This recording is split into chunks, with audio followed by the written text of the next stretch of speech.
Welcome, everyone. Welcome back to one of our QFF financial fundamental videos. So today we're going to continue our series with the next topic, which is called demographics. As always, I want to welcome the team. I have Terrell, Sonia, and Scoba. Thank you for joining us today.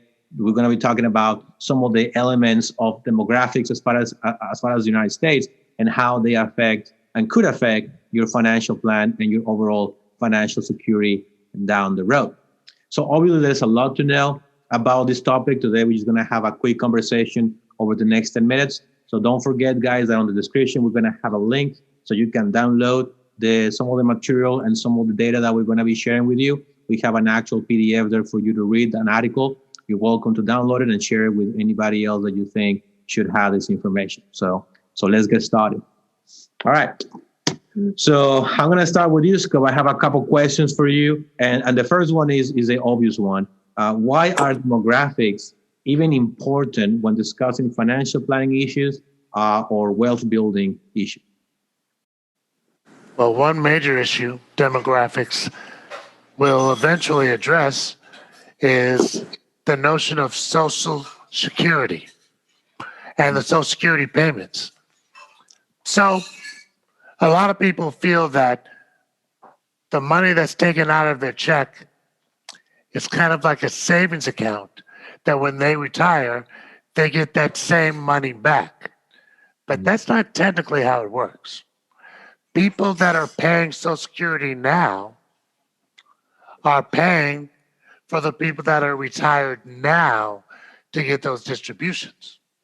Mm-hmm. And we're relying on, when we get older, somebody younger working will pay into the system. And that's the money that'll get distributed to us when we retire. So looking at the change of demographics, population-wise, you have to notice that the trend, for example, in 1950, we had slightly over 16 people working for every one person that was retired. As of 2020 last year, we had a little over 4 people working for every one person that retired. Wow. By 2100, we might be 1 person working for every 1 person retired.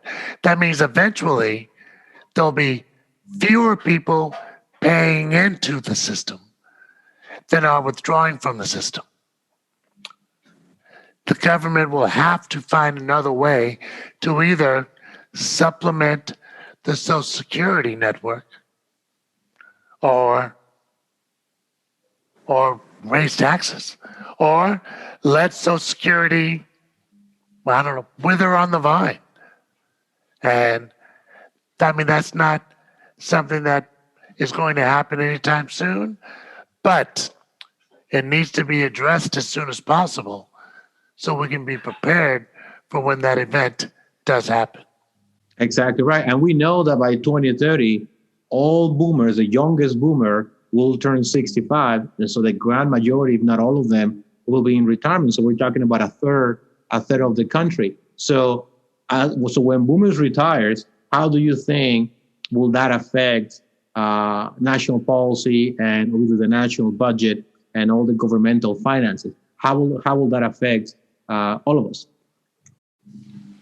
Well, we're already working with a national debt that is huge. I know they're going to talk about that later, in the trillions. Mm-hmm. And in 2030, and we're talking now 9 years, if there will just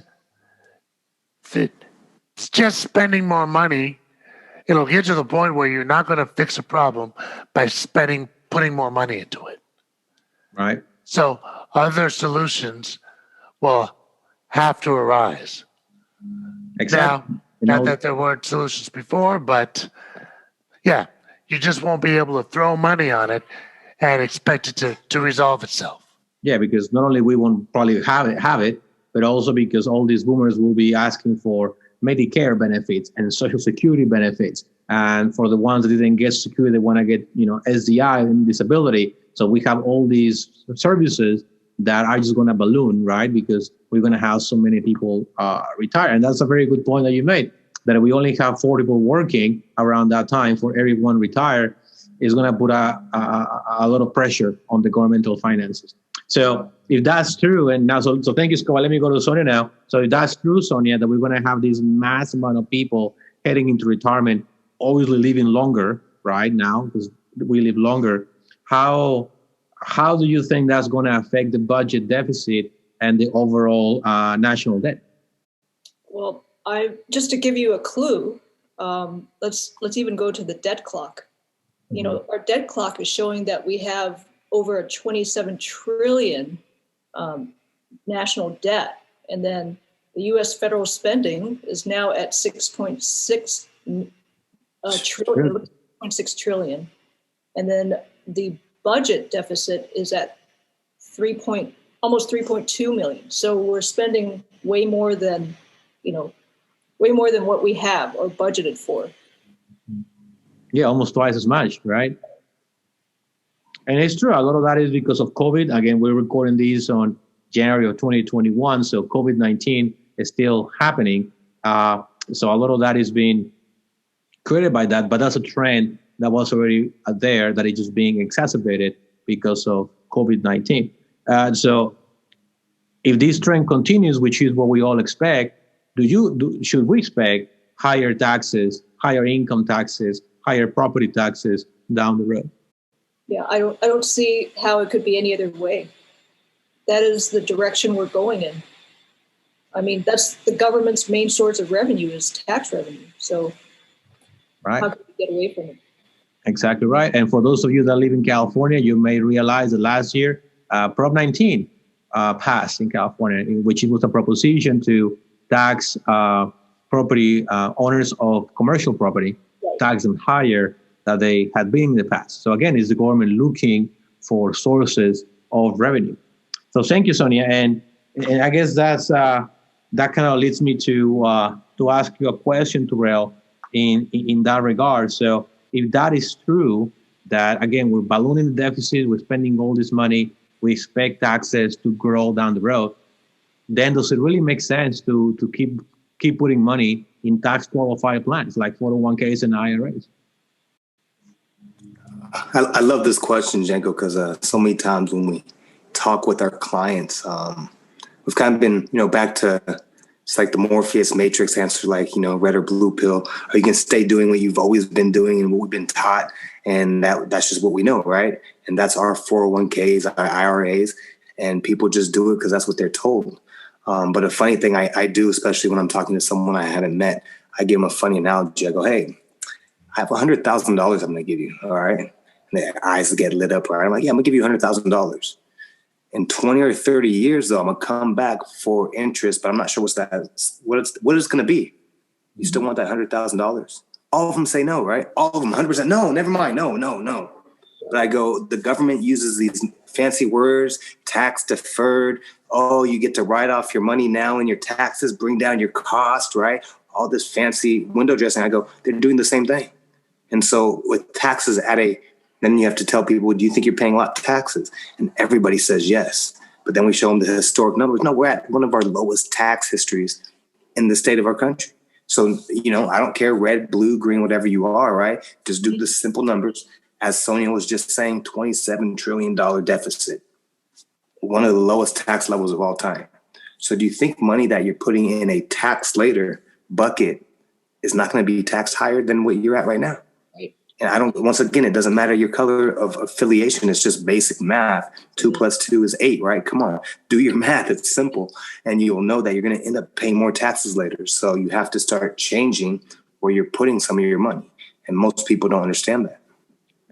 Exactly right. And actually, we don't have to go back that far. Most people don't know that in 1990, the highest marginal tax bracket was 28%. And then it went all the way to 37 under Obama, and then it came down 35 under Trump. But it's already scheduled to go up in a couple of years back to 37.5, not counting the Medicare surcharge and all that other stuff, right? So you are correct. Exactly. So we're exposing ourselves unnecessarily. And this is what we call transfers, right? In our industry parlance, we call these wealth transfers. So the idea here is to help you reduce those wealth transfers as much as possible. And I guess my other question, Terrell, and I ask this because in this call we have 2 Gen Xers and we have 2 millennials here. So we don't really have any boomers on the call, even though we're talking about them. But how does this tremendous amount of massive borrowing, how has this affected people in our generation, for example, and obviously the upcoming Gen Zs as well? How has that affected all of us involved, even though we're not boomers? Yeah, well, it's funny because, obviously our parents are boomers, and I joke with my mom and uncles and family members sometimes, depending how harsh I want to get, right? Like, you guys think because you just won a world war, you got to have that life easy for the rest of your life, right? You set up the economy to make sure you have all the Social Security, all you guys got this retirement fund, all that's there for you guys. But on the flip side, there's this humongous debt that you and I are taking on, my kids are going to take on, and future generations. So the lifestyle that's been set up by them, nothing against them, it was great. I'm glad they enjoyed it, but we're finding out that it's not sustainable. And there's no way we're going to be able to duplicate what they did. So if we try to do the same thing, and even some of the boomers, right? If boomers didn't capitalize in some area and they jumped into these IRA funds, a lot of these boomers are still working, right? That's why we have all these people still working, because they were the guinea pigs of the IRA 401ks. And now they're getting there and they're like, wait, I don't have $1 million bazillion in here like they promised me. Exactly right. And Scott and I will be doing a podcast in the future. So if you guys are watching this, make sure to look for it, about how millennials today own only about 4% of the U.S. total wealth, when the boomers at the same time in their lifetime, they already own over 20% of U.S. wealth. So it's been a massive non-transfer of wealth that has manifested in many ways. And Terrell's bringing a great point there that the kids are going to have to pay more in taxes. But what about education? Most people 40, 50 years ago were not borrowing $100,000 to go to college like we had to. But the question is, why did we have to? Well, because as state budgets came down, because of the massive amount of spending, they have to reduce their budgets. And what was the first thing they cut? Higher education. So now we had to come up with the difference. And the second place where it's also acting up is in housing. And actually, that's another question another factor that I wanted to bring up to you guys, the audience, which is how this non-transfer of wealth, how this economic distortion is going to affect the housing market and also the stock market. So let's think about, and I'll make this point myself. Think about what Scott was talking about, that you have one retiree and you have 16 people, right? And now you're going to have one retiree and you're going to have 40 people working. Mm-hmm. Think about of all the money that they're not putting in the stock market. Think about of all the money that they're not using to buy homes and to buy second homes and to buy vehicles. So the point I'm trying to make is that the boomers are going to have to stay in the market, invested, to be able to continue to go into retirement. However, there's going to be less money of actual workers going into these places. And it's a law of supply and demand, right? You have less people buying stocks. You have less people buying houses. Potentially, especially for those owners that are counting on their homes as a little, golden eggs, right? Or their nest eggs, they may not get as much. We are seeing the trend already where the average millennials actually are choosing to buy smaller homes. So what about all these mansions the boomers have of 5,000, 6,000 square feet that we can afford? Who's going to buy those? Right? So all this creates problems, not only for the working age population, but also for the retirees themselves. So demographic does plays a tremendous role. And I'll ask one more question for you, Terrell, since again we're both millennials. Can boomers really rely on Gen Zs and millennials to make up the difference, to make up via taxes and via wealth transfer the money that they did not save? Is that realistic? For the boomers, I mean, I think it's realistic for them because they're we're talking the next 5, 10, 15 years, these are going to be retired. And I don't think, and most people can say this already, it's not an issue for them. It's, can it be sustained after them? Can the Gen X's still have it? They say, best of luck if we have it. Anybody younger than us, they don't even think it's going to be there. They don't even plan on it at all. I mean, I don't think we plan on it. We might hope, but we don't plan on it because the way it's set up, we know it can't sustain. Yeah, it's one of those, let's throw it in the air. Hey, put all your money in the stock market and close your eyes and you're going to be rich. Same idea. Can I just say one thing is that I don't even think there's that much left for the Gen Xers either. Right. Well, the point that you brought up with housing and the stock market is that yes, it's supply and demand, but the price point is not really what something is worth. It's what you can get for it. And if no one's buying houses, it doesn't matter how much your house is worth.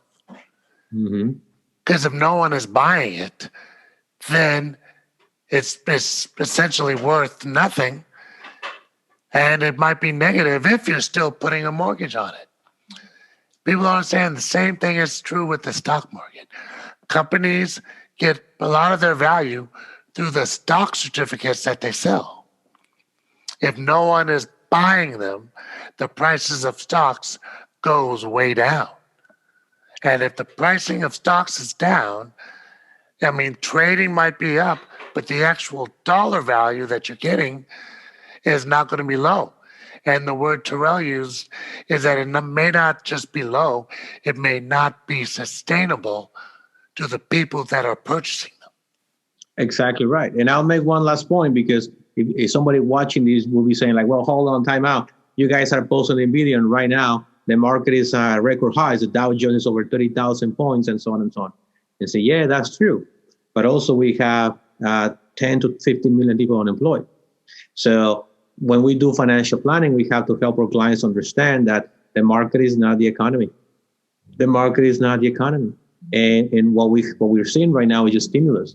We're just throwing money, throwing gas at the fire, right? Try to make it stable, but it's not real. It's not real people buying stocks, real people investing long-term. They're actually unemployed. They're actually taking money out of the market because of COVID and trying to, pay their bills and keep their homes, stuff like that. So I guess the overall point we're trying to make here is that if you're making your financial plan under the assumption that you're going to get Social Security, that you're going to pay lower taxes when you retire, and you're going to have a very stable, non-volatile market to carry you through your golden years, you're dreaming. That might not be the reality that you face. So obviously, guys, there's a lot more to know about how demographics, and we didn't even talk about productivity and some other things that we want to talk to you guys about today. But I think this is enough of an intro to get you into the conversation. If you want to learn more about these topics, go ahead and subscribe. We're going to continue our series of videos talking about these issues. Also, we're going to have you have the ability to download our white paper that is going to be also on the description on this topic of demographics. If you have any questions, feel free to reach out. But in the meantime, Escobar, Sonia, Terrell, thank you for your time, and we'll see you in the next video. Bye-bye.